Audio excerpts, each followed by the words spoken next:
today with Gerald of NJ On Air. Are you talking to me from your Fairfield studio? No, I am home in Marlton, New Jersey. Okay, well, you have to update me and the rest of the world. What's been going on with you? Because the last time we touched base, it seemed like you were working all sorts of hours to get your Yeah, studio up and running. yeah. So just to back it up, I own NJ On Air, Yeah. which is a streaming TV channel, and separate of that, I have a studio space with my partner Marcy Hopkins in Fairfield, and we opened it about 6 months ago, and we wanted to set it up as a traditional television station style studio. So not like one of these flex studio space. We wanted it to be kind of like a plug and play TV studio, as if you were coming to like any television station in New Jersey and you sit down and you do an interview. So we've been building this, and it took us quite some time, about 6 months. And when all of this started with the coronavirus, we were contacted by a New York TV station, and they wanted to, actually two of them, and they wanted to come out and use our studio as backup. So as a fairly new business and as a fairly new studio, this is a little, crazy. But a big opportunity. But a huge opportunity. So we spent a couple of days in there and basically tore the place apart again and rewired everything. Oh, So wow. I have a background in news. So I kind of reconfigured everything in our control room to work the way television news needs a studio to work. So we put in, cameras, teleprompter, we have space for a director, we have a space for a producer. They can talk over IFB to the talent, double miking talent, and a lot of things that we normally don't do in a production. And most of the graphics and inserts that we do are done in post-production. Well, everything has to be done live. Mm-hmm. So we have the capabilities. It's just something that we haven't used much. Yeah. So we set it up so that we can, put up live graphics, live bugs. We can put up any kind of image or video they want. We incorporated Zoom in, so Zoom will be in one double box and their anchors will be in another. So we're basically right now on call, and Okay. if we get called, they are on their way. So I That is don't know what's going to happen. unbelievable. Yeah. Do you think it's the universe's way? Because obviously that wasn't part of your business plan. That No, was not at part all. of your model. Not And at now, all. like you said, you were forced to turn it into something completely different. Do you think that's the universe pushing you into that world because of all of this? You mean back into the television and news Yeah. world? Yeah, a Yes. little bit.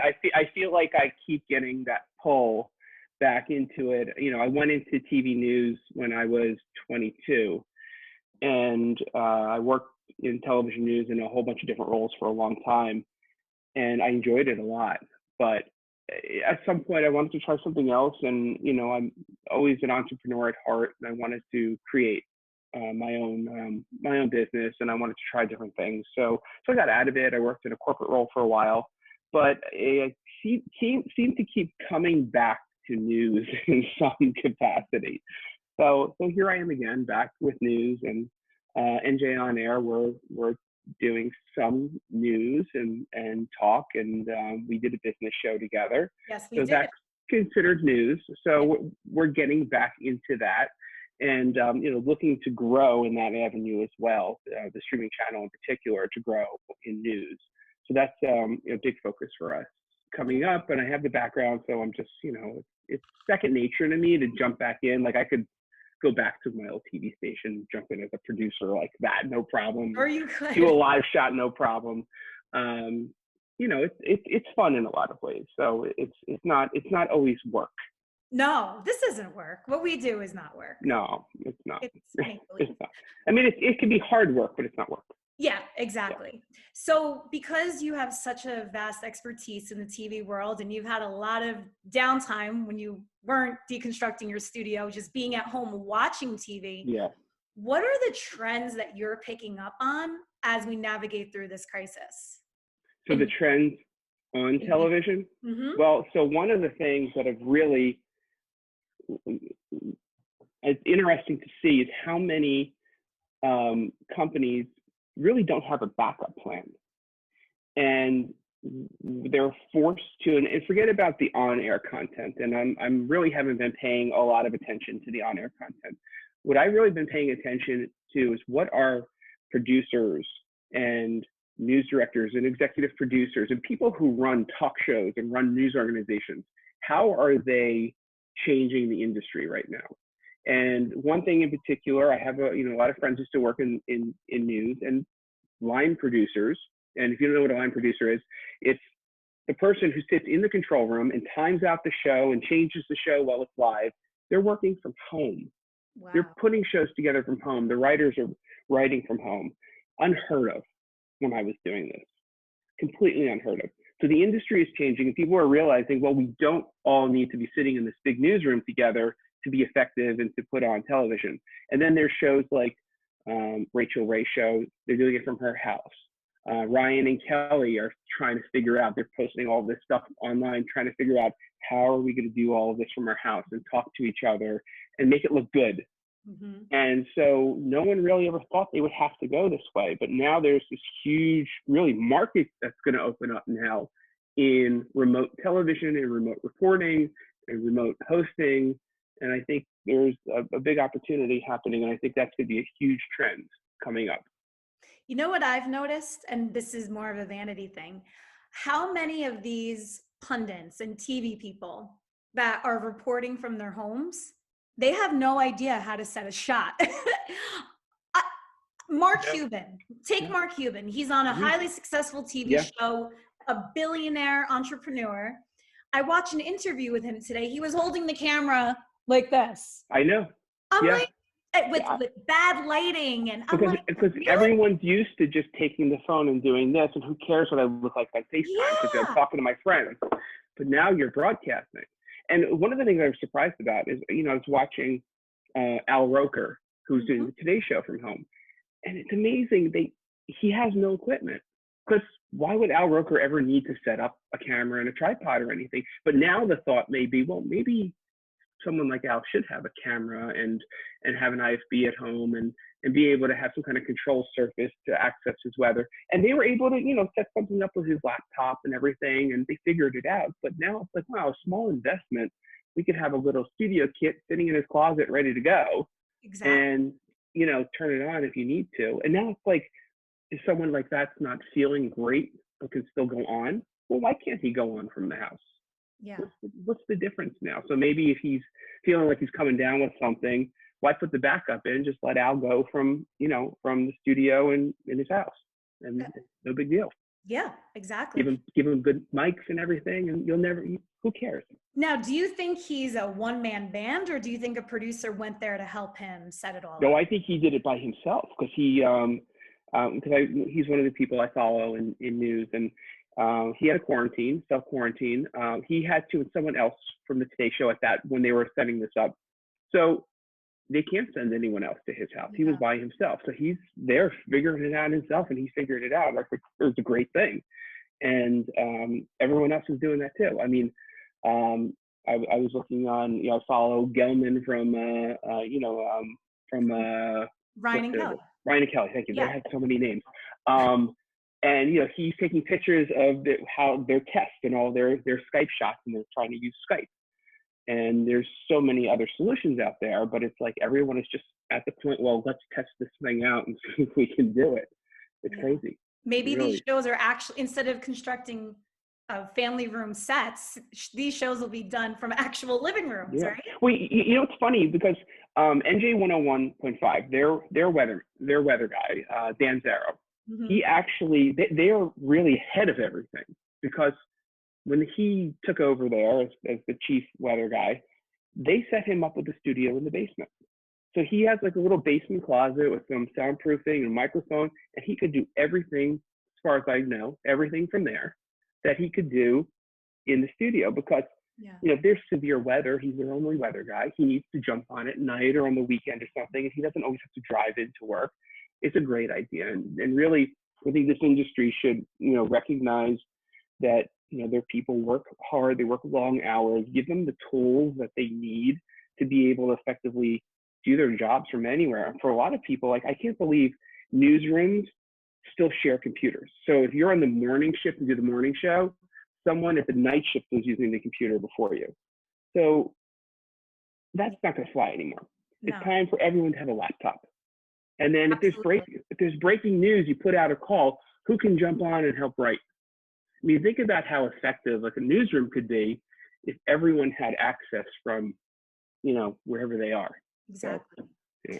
So what are you planning on in this quarantine time? What type of programming are you looking to do? Well, we actually have set up a live environment here. So right before all of this started, I went to the studio.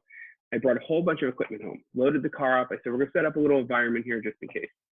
And then I got the call from New York and I had to bring a lot of it back. Of course. So I brought a few things, extra cameras and stuff I have. And we actually set up a live environment. It works kind of like Zoom, like we're doing here, but it's a production environment, so we can put people in double boxes and do talk back with as many as 7 people. I've never tried 7 people. I like to do like 1 at a time because you never know. Yeah. So we're going to do a few live shows. I know I'm working with Marcy to do a remote Wake Up with Marcy, so she can address what's going on in her show and what's going on right now and address it on the show and try to be timely about the content we're putting out there. And then we're going to do a couple other shows. I'm going to try to do the business show from here, and we're actually going to try to do another talk show. My wife Jessica will do that show, and she's going to interview people like hairstylists and say, well, I can't get to the salon. How do I take care of this at home? Yeah. How do I cut my son's hair? So yesterday, I became a barber and I cut my son's hair for the first time. I took the clippers, and it was like a huge mop, and he's 7, and I said, sit down. You can't. I looked on YouTube. I found a woman who has like 5 kids, and she's like, this is too expensive to go to the barber shop, and here's how you do it with the clippers. And I just followed her directions, and actually came out pretty good. Not pretty good. You have to send me the video because my husband said that I might have to cut his hair once. It's actually not hard. So if you have the clippers with the different attachments, it's not that bad. The only problem is like I don't know. I can't do my own, and then so my wife will have to do it. So we'll see. Yeah. Well, I have a few more weeks. Yeah. Oh, jeez. So speaking of Jessica, are you getting fat from eating all of her baked goodies? So she has been baking. So I'll be honest with you. The first weekend of quarantine, we made a lot and we ate a lot. Okay. But we're now back on. We're very lucky. We have a home gym, and so we're back on our workout and healthy eating regimen now. So I was, a little bit before our call, I was on the treadmill. Oh, good. And so we're back to healthy meals. But we had a good time. We had nice pasta. We've actually baked the bread. Jessica made this like giant cookie pizza, and so it's been good. But you can't eat like that for 15 no, and that gets boring. Just like everything else in life, that gets boring too. It's actually really good to get back into a schedule. And today I had calls lined up like a normal schedule, like a normal day, even though I'm in my home office right now, which I don't use much anymore, but I will be using again now. Mm-hmm. But my wife and I are juggling homeschool, so so we have a first grader, so it's good. I mean, our teacher is very good at providing support online. They're not doing remote classroom. Mm-hmm. Instruction. We have to basically take him through his daily work, and he's good enough to be able to do a lot of it on his own, which is great. And then we give him some arts and crafts and coloring, like making birthday cards for some of the kids at school. There's been a few birthdays, and we're doing a video show and tell. And my wife got all of the kids onto an app called House Party. You've ever used it? No, I've never even heard of it. So it's called House Party, and you go on, and it's just like any other social media site. And you connect with friends, and so we connected all the kids in the class, and we had our first house party last week, and it was an entire class of kids yelling at each other in these little boxes, and you just do it right on your phone. And it's great because on your phone, or like on my son's, we have it on my son's iPad. So on my iPad, it'll say every time one of his friends are in the house. So it'll come up as a notification, like so-and-so's in the house. And then you can go on and you can join them and talk. So the kids still get to talk together and spend some time together. And then we're trying to set up, he likes Minecraft. So we're trying to set up with one of his friends a Xbox online Minecraft playtime. And then he plays games with my mom on FaceTime. And so, and he has a couple other people who are helping and doing like little remote lessons and stories. So, everyone's kind of jumping in and helping a little bit. And it really does help a lot. Yeah, I mean, gut instinct, because there's so much unknown right now. How long do you think this is going to last for? Well, I'm hoping that at the end of kind of this 15 days that we're in, a lot of things start to get back slowly to normal, and people, you really use some common sense about whether or not they should go out. Yeah. And if you've been inside for 15 days and you really haven't had contact and you have no symptoms, are you healthy enough to go out? I think that's a good question. Probably, probably. And if you're young and you don't have, any underlying problems, I don't see the big deal. But there's a lot of people out there working right now anyway. The cops and the fire and medical, they're all working anyway, regardless. So I'm hoping we get back out there soon.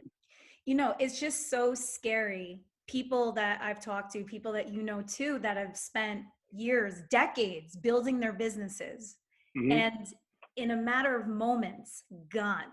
Yeah. Since I started Long Shot 10 years ago, I've never had a lull in my calendar. And now amazing. All of my corporate shoots, I mean, some are trying to schedule things for April. That's not going to happen either. No. So now everything that was jam-packed into spring is getting moved to the fall. Yeah. And which is fine. And that's great, because at least I know the business is coming, but there's only so many days. Right. So I guess what I'm afraid of, and I don't know if you feel this way too, when we're all let out of jail, what awaits us? That's a good question, because I think a lot of companies, when I started my business about 3 years ago, I was all focused on supporting a lot with like what you do, supporting corporate clients and communications and marketing. Their plans change quarter to quarter. So I can't imagine that they're going to operate exactly how they were before all of this. I think a lot of what they're going to take a hard look at a lot of the things that they need to do, and they're going to come back and they're going to focus on what are the core things that we need to do, and what are the must-haves. And I don't know. I think you're going to see a lot of companies be very conservative in the rest of the year.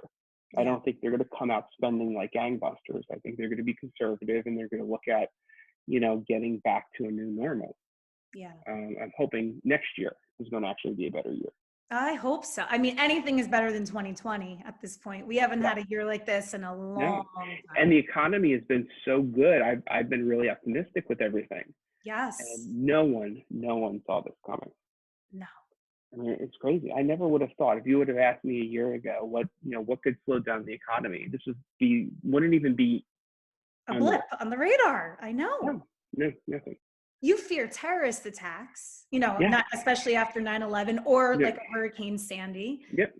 But not this. Yeah. And next year's flu season. I mean, think about the next flu season. There's going to be a run on vaccines and cold medicines and all of that stuff, and people are going to get back to a little bit of distancing again, I think.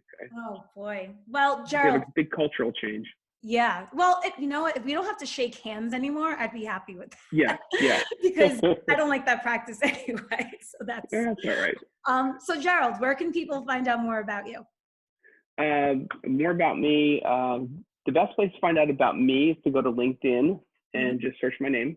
Okay. Or if you want to look at our programs on NJ On Air, just download the app in the App Store or go to njonair.com. Great. That's the best place to go. Yes, definitely do that, because you need great content to watch, and you're chock full of that. So thank you so much. Yes. All right, Gerald. Well, this is really fun. I will talk to you soon.